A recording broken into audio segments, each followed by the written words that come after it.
नमस्कार मंडळी. स्वामी ज्योतिषमध्ये मी सौ जयश्री रत्नदेव पत्रे स्वामी तुमचं मनपूर्वक स्वागत करते.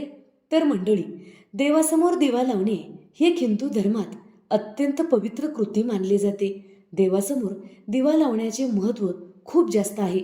दिव्यातील वात कधी बदलावी, शिडी वात वापरल्याने कोणते व कसे नुकसान होते आणि नवीन वात लावण्याचे महत्त्व काय आहे याविषयीची सविस्तर माहिती आपण या व्हिडिओत पाहणार आहोत. देवापुढे दिवा लावणे ही एक केवळ परंपरा नसून ती एक आध्यात्मिक साधना आहे. दिव्याच्या ज्योतीकडे आपण ज्ञान आणि सकारात्मकतेचे प्रतीक म्हणून पाहतो. हे साक्षात देवांचे तेज आहे. देवासमोर आपण दिवा लावल्यानंतर घरातील नकारात्मक ऊर्जा जळून जाते आणि सकारात्मक ऊर्जा प्रवाहित होते. दिवा हे मांगल्याचे प्रतीक सुद्धा आहे. दिवा सकारात्मक ऊर्जेचा स्रोत आहे. हिंदू धर्मात दिव्याचे अत्यंत महत्त्व आहे. म्हणून प्रथम पूजेच्या सुरुवातीस दिवा लावूनच पूजेची सुरुवात केली जाते. दिव्यातील वात रोज बदलण्याचे महत्त्व. शास्त्रानुसार दिवा लावताना दररोज नवीन वात वापरणे अत्यंत शुभ मानले जाते. याचे काही प्रमुख कारणे सुद्धा आहेत. तर ते जाणून घेण्याआधी चॅनलला सबस्क्राईब करा, बाजूच्या घंटीला ऑल करा. त्यामुळेच मी टाकलेले प्रत्येक व्हिडिओ तुम्हाला पाहता येतील. तर मंडळी, देवासमोर दिवा लावलेली वात जळली की तिचे रूपांतर कोळशात म्हणजे काजळीत होते. जुनी वात वापरणे म्हणजे कालची उरलेली नकारात्मक ऊर्जा पुन्हा जागृत करण्यासारखे आहे. नवीन वात नवीन ऊर्जेचे प्रतीक आहे. म्हणून रोज नवीन वात लावली पाहिजे. हिंदू धर्मानुसार अग्नीला देवता मानले जाते. अग्नी ही शुद्ध मानली जाते. शुद्ध अग्नी प्रज्वलित करण्यासाठी माध्यम म्हणजे वात देखील स्वच्छ आणि नवीन असणे आवश्यक आहे. तरच दिवा लावण्याचे पावित्र्य कायम राहते आणि शिळी वात वापरली की पावित्र्य संपून जाते. तर मंडळी, हिंदू धर्मानुसार जुनी वात पुन्हा वापरणे म्हणजे घरात दरिद्रतेला आमंत्रण दिल्यासारखे आहे आणि यामुळे घरामध्ये कामात अडथळे निर्माण होऊ लागतात.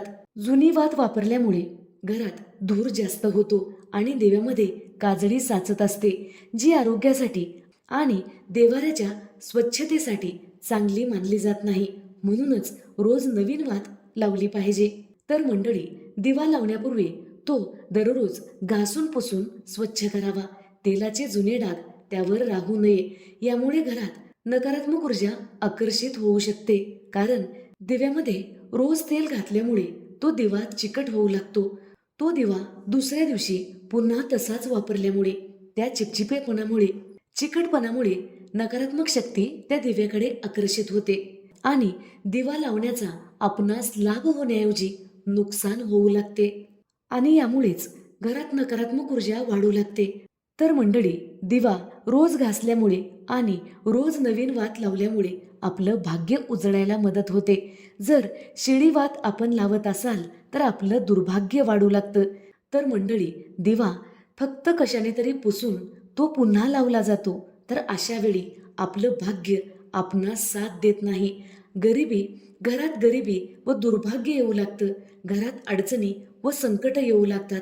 म्हणून वास्तुशास्त्राच्या नियमानुसार रोज दिवा स्वच्छ केला पाहिजे आणि वाती सुद्धा रोज बदलली पाहिजे. दिव्याची ज्योत शक्यतो उत्तर किंवा पूर्व दिशेला करावी.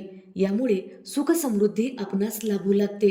दिव्याचं मुख पूर्व दिशेला केल्यामुळे घरात सकारात्मक ऊर्जा येते आणि शास्त्रानुसार पूर्व दिशेला दिव्याचं मुख केल्यामुळे दिवा लावण्याचे संपूर्ण फायदे आपणास मिळत असतात. पूर्व दिशा ही ऊर्जेचा स्रोत सूर्य भगवान यांची मानली जाते. ते सकारात्मक ऊर्जेचे प्रतीक सुद्धा आहेत. म्हणून याच दिशेला दिव्याचं मुख करणे शुभ मानलं जातं. त्याचबरोबर दिव्याचं मुख उत्तरेकडे जर करत असाल तर आपणास धनप्राप्ती होऊ लागते. कारण उत्तर दिशा ही माता लक्ष्मी आणि कुबेर भगवान यांची मानली जाते, जे धनाचे देवता आणि धनाची देवी आहे. उत्तर दिशेला दिव्याचं मुख केल्यामुळे आपणास धनप्राप्ती होते. पण हा दिवा तुपाचा असणे आवश्यक आहे. तर मंडळी, आपण दिव्यातील वात कशी बनवावी याविषयीची माहिती पाहूया. दिव्यातील वात कापसाची आणि हाताने वळलेली असावी. ती खूप जाड किंवा पातळ नसावी आपण लाल पिवळ्या धाग्याची वात सुद्धा लावू शकता. त्यामुळे सुद्धा आपणास दिवा लावण्याचे फायदे मिळत असतात. कारण लाल पिवळ्या धाग्यामध्ये सकारात्मक ऊर्जा प्रवाहित करण्याची शक्ती असते. म्हणून लाल पिवळ्या धाग्याचा सुद्धा वात आपण लावू शकता. दिवा स्वतःहून शांत झाला तर हरकत नाही, पण फुंकर मारून दिवा कधीही विझवू नका. जर देवाऱ्यातील दिवा अचानक विझला तर देवाची माफी मागून पुन्हा दिवा प्रज्वलित करावा.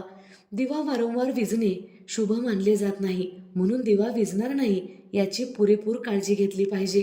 देवासमोरील दिवा आपण शुद्ध गाईच्या तुपाचा लावू शकता. हे अत्यंत उत्तम मानले जाते.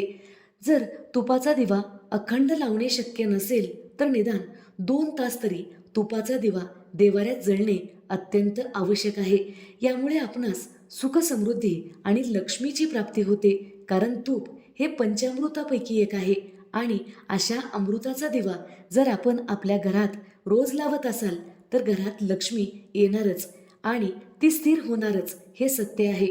त्याचबरोबर देवाऱ्यामध्ये आपण उजव्या भागाला तेलाचा दिवा लावायचा आहे आणि तो तिळाच्या तेलाचा शास्त्रोक्त मानले जाते. म्हणून देवाऱ्यामध्ये तिळाच्या तेलाचा दिवा उजव्या हाताला लावणे शुभ मानले जाते आणि डाव्या भागाला तुपाचा दिवा लावणे शुभ मानले जाते. म्हणून प्रत्येक भाविक भक्तांना माझी कळकळीची विनंती आहे की रोज दिवा स्वच्छ घासून पुसून लावला पाहिजे आणि वातीसुद्धा रोज बदलली पाहिजे. काही वेळा असं होतं की दिव्यामध्ये तेल किंवा तूप शिल्लक राहतं आणि दिवा विझला जातो. मग अशा वेळी दुसऱ्या दिवशी आपणास दिवा लावायचा असेल तर ते तेल किंवा तूप तुम्ही चुकूनही वापरू नका. कारण त्या तुपामध्ये आणि तेलामध्ये आणि कालच्या वातीमध्ये नकारात्मक ऊर्जा साचलेली असते आणि ती वात पुन्हा लावल्यामुळे घरात नकारात्मक ऊर्जेचा प्रवाह वाढू लागतो. जर अशी नकारात्मक ऊर्जा घरामध्ये वाढत असेल तर तुम्हाला ते परवडणारे आहे का? तर ते आपणास परवडणारे नसते. म्हणून वास्तुशास्त्राच्या नियमाकडे लक्ष देण्याची गरज असते. तर मंडळी, वास्तुशास्त्रानुसार घरामध्ये दुःख, दारिद्र्य आणि अडचणी येण्याचे छोटे छोटे कारण असतात. फक्त ते आपल्याला माहीत नसतात. त्या नियमांचे पालन केलात तर 100% घरात वास्तुदोष कमी होतो आणि सुख समृद्धी वाढू लागते. प्रत्येकाला वाटतं की आपण जे काम करतो त्यामध्ये यश प्राप्त व्हावं, सुख समृद्धी लाभावी. तर मग अशा छोट्या छोट्या वास्तू टिप्सचं पालन करणे गरजेचं आहे. असेच नवनवीन व्हिडिओज पाहण्यासाठी चॅनलला सबस्क्राईब करा, बाजूच्या घंटीला ऑल करा. त्यामुळेच मी टाकलेले प्रत्येक व्हिडिओ तुम्हाला पाहता येतील. आणि कमेंटमध्ये लिहायला विसरू नका, हर हर महादेव. शंभू महादेवाच्या कृपेने तुमच्या सर्व इच्छा पूर्ण होतील. धन्यवाद.